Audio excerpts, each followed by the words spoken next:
Apologize for the wet t-shirt. One of my solar panels were acting up today, so I had to go down there, and I don't know, standing out in that sun even for a short period of time sure does make you sweat a lot. So I hadn't had a chance to change just yet, but that's just part of the life. I want to do something a little different. I don't do this too often, although I've done it quite often here recently. But I wanted to talk about the ATF and the FBI and all that. A few weeks ago, I made a video and was talking about how the ATF went to this guy's house with, now I know, the state patrol. At the time, I thought it was the local sheriff, or at least a deputy, but now I've learned it was a state patrol. Of course, a lot of people are correcting me like I should have known better, but at the time there was limited information. So the ATF agent walked up to this guy's house, and the doorbell cam caught everything on footage. They wanted to see this guy's guns. They had a list of serial numbers or something, and they wanted to see if he had done a straw purchase, bought the guns for somebody else. They just wanted to see if he still had the guns. Well, I've learned a lot about this since then. They intimidated him to produce the guns. They said, well, if we have to come back indicating if they have to go get a warrant, then it's not going to be as easy. Well, of course, they couldn't get a warrant. He hadn't done anything wrong. There was no proof that he did anything wrong. I've actually watched a lot of videos about how this whole thing should have transpired. There's this lawyer guy I like to watch, and he's a pretty big constitutionalist. And basically he said he shouldn't even open the door. He should have just called the police, had them come out and find out what was going on. Now these ATF agents and the state patrol, they had vests on, like bulletproof vests, indicating that they might have been from some sort of police force, but other than that, they were just casually dressed, no uniforms. One of the lawyers suggested that when they showed up to his house just in casual dress, that was another indication that they may not have been who they said they were. Now the other thing is they have no right to look at your guns. There's just nothing. They have to have a warrant, so you don't have to show them the guns. The lawyer I was watching suggested that if you do let them into your house or do let them look at your guns, and let's say they see something that they think might be illegal, whatever it is, then that will give them an opportunity to go back and get a warrant and search your whole house for whatever it is they want. Well, during that video, I said that most people won't stand up for their rights. They're scared. They get intimidated. This guy's neighbors were staring at him. He was starting to get nervous, like, oh my gosh, the neighbors are staring at me. Maybe I should just make this thing go away. I suggested that my ex-wife would have been screaming at her, just give him the guns, get him out of here, instead of asking for the warrant, instead of making it difficult for the police. And that's the thing, is law-abiding citizens feel like, I have nothing to hide. Let's just cooperate with the nice police and be on our way. And that's when they get the nice guy. So this lawyer that I watched on video said this guy just did everything wrong. Turned out everything worked out for the guy. The ATF, the state patrol, they left. Everybody was happy. But he really did a lot of things wrong. You should never just open the door. You can keep the door shut. You don't have to answer the door. As a matter of fact, you don't even have to call the police. You can just shut the door or keep the door closed. You don't have to talk to them. There's absolutely no obligation for you to open the door. Of course, now, the problem is they come to your door, they knock on the door, and you think, well, maybe there's a missing persons or something I could help with. Maybe they just need information about something that's going on in town. Maybe they need a witness.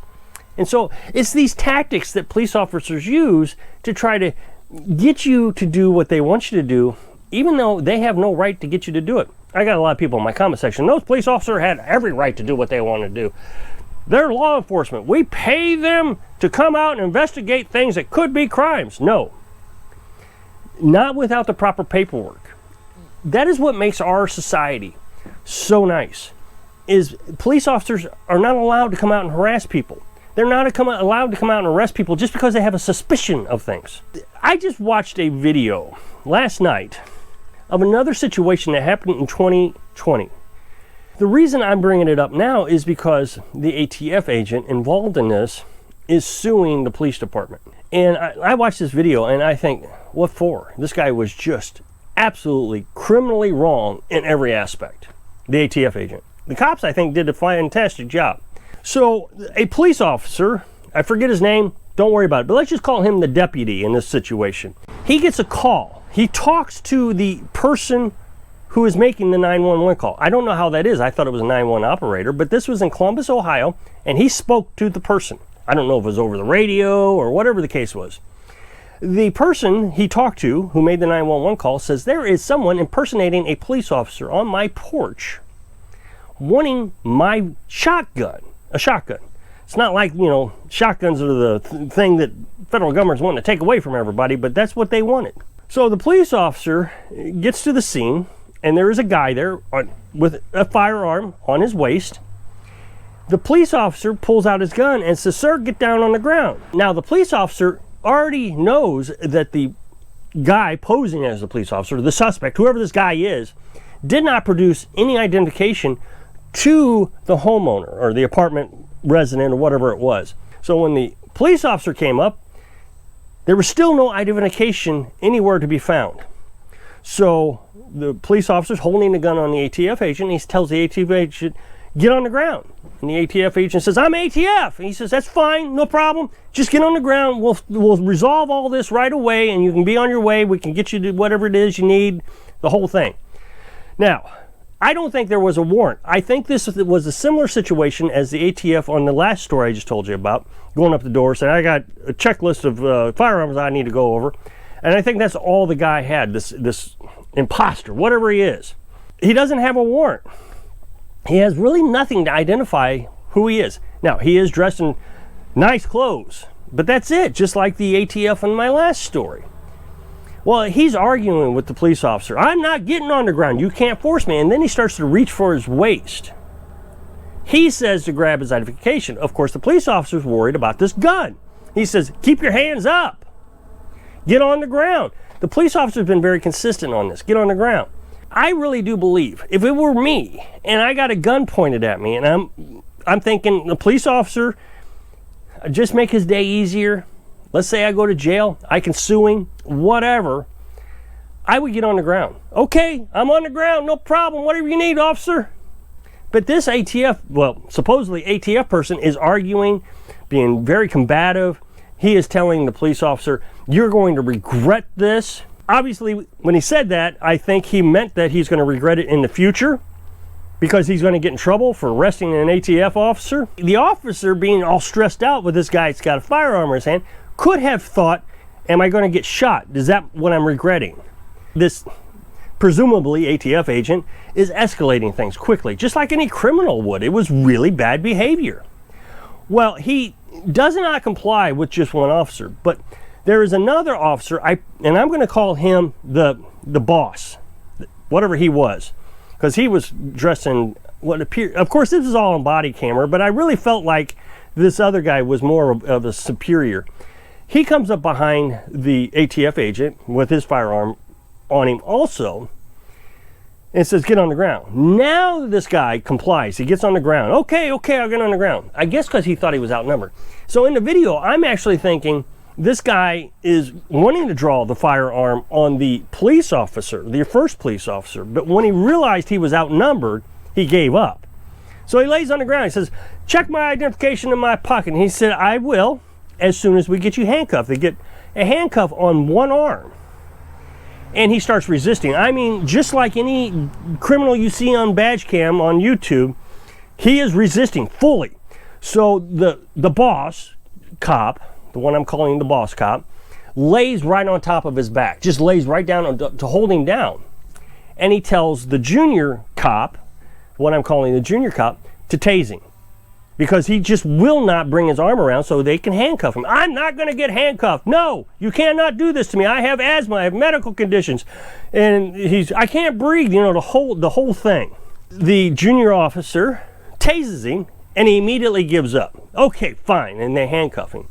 They take him to jail. He's in jail for 1 hour. Of course, they straighten it all up. Apparently, he is the ATF agent.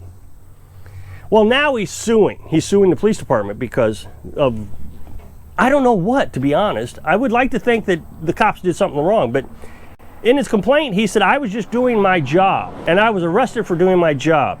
Well, no, I think he was arrested for resisting arrest. I really do believe that was the crime.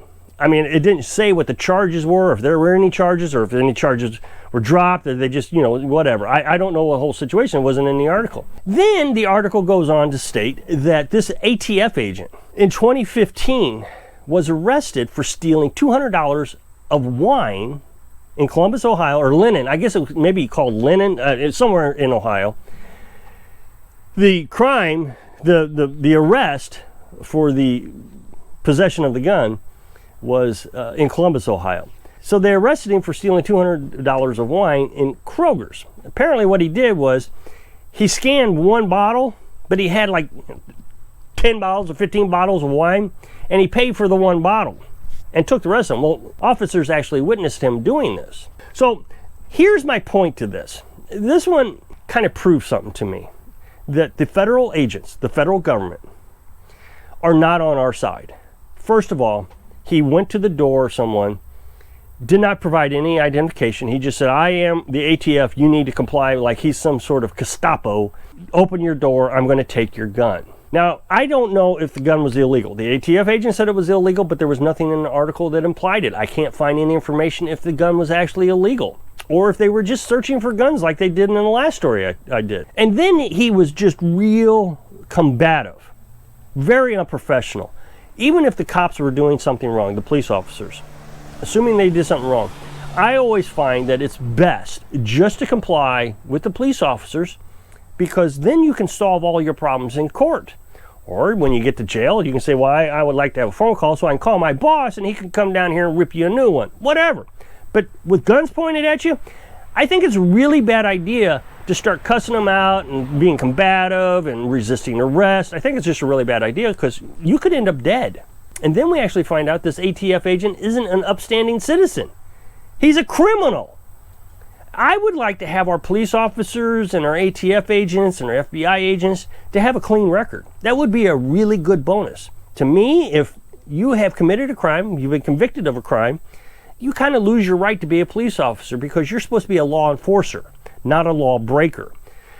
It shows their character. And it seems to me this guy's character indicated that he would do something like this, where he was being combative to the police officer, being combative maybe to the homeowner or the apartment resident. I think in this case, this homeowner did a fantastic job. In my last video, I said that people just cave all the time. Of course, a lot of people talked about Ruby Ridge as an indication that people don't cave. They actually fight back to the FBI. Well, Ruby Ridge, the thing about that is there was a warrant. So what these ATF agents are doing now is completely different than Ruby Ridge. Ruby Ridge, once they showed the warrant or said they had a warrant, needed to comply with the warrant. That's what our laws say. That's what our Constitution says. How do I know? And I really do believe this, that this ATF agent saw a nice shotgun on the list of purchases this week and thought, I want a new shotgun, and just went over there and was trying to get it. I hope I can inspire you to be ready for this craziness so you can live your dreams.